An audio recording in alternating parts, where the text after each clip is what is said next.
Selamat bertemu kembali Bapak Ibu beserta WAG Program Nalar.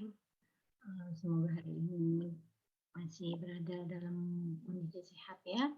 Hari ini saya akan membahas sedikit tentang kejadian yang kemarin-kemarin sedang ramai gitu ya, viral di medsos, yaitu penipuan mengenai adanya kenaikan biaya administrasi gitu ya di salah satu bank gitu ya.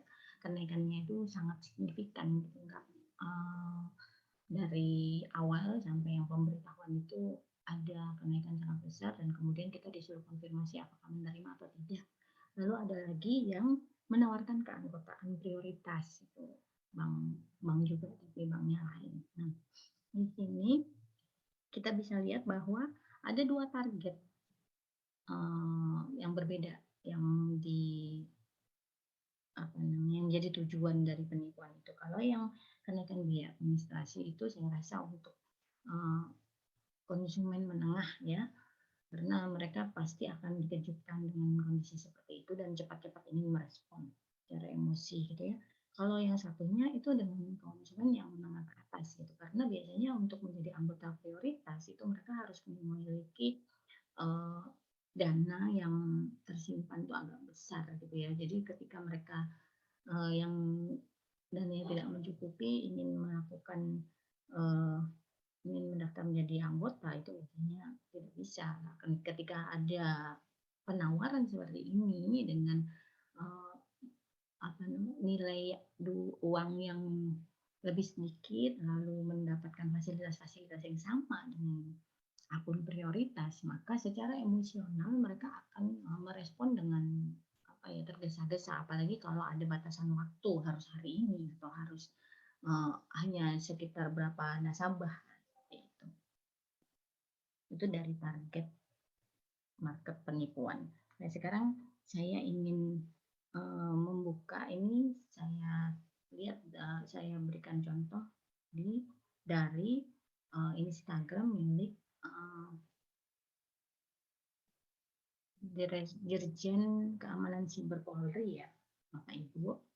Di sini ada waspada adanya malware telepon palsu yang mengincar pengguna bank. Kita lihat. Nah, di sini itu mereka menemukan sebuah Trojan. Trojan itu seperti virus gitu ya, masuk ke dalam aplikasi kita. Nah, di sini mereka melihat bahwa Trojan ini nih masuk ketika kita mendapatkan berita seperti itu, kemudian mengklik sesuatu. Dia langsung masuk. Nah, ini mereka bekerjanya adalah dengan cara memotong, mengalihkan nomor yang seharusnya kita telepon nomornya benar gitu ya, nomor bank untuk customer service itu benar, tapi sebelum kita sampai ke dalam nomor yang benar itu mereka sudah kayak semacam membajak gitu. Akhirnya kita belok ke telepon nomor lain tuh. Atau kalau ada link itu kita lihat linknya itu bukan link aslinya, memang tulisannya sepertinya asli gitu ya, mungkin seperti bca.co.id tapi i-nya beda atau a-nya ada titiknya. Itu jadi kita klik itu yang ada di dalam pesan, itu kita masuknya ke link lain gitu, bukan kepada customer service yang asli atau kepada akun bank yang asli.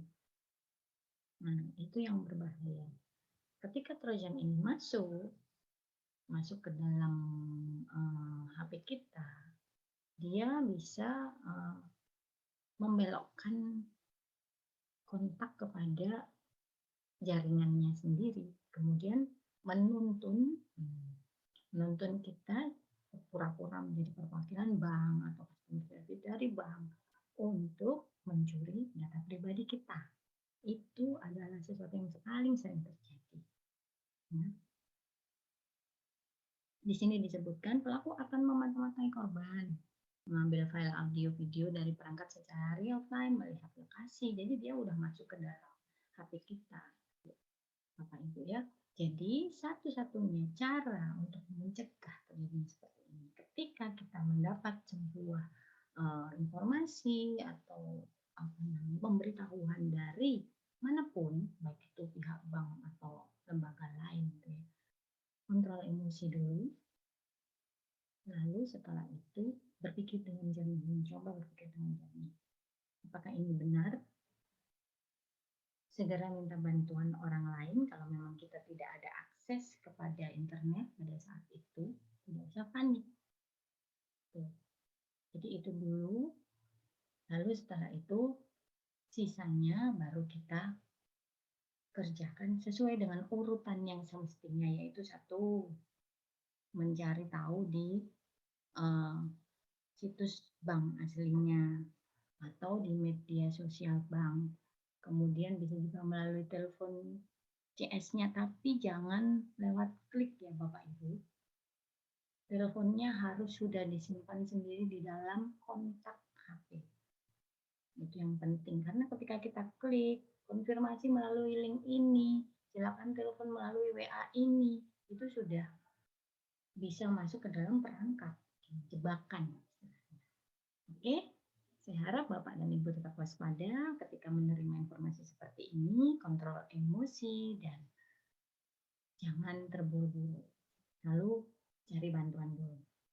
Terima kasih, semoga bisa membantu dan kita akan menjadi warga negara yang cakap digital.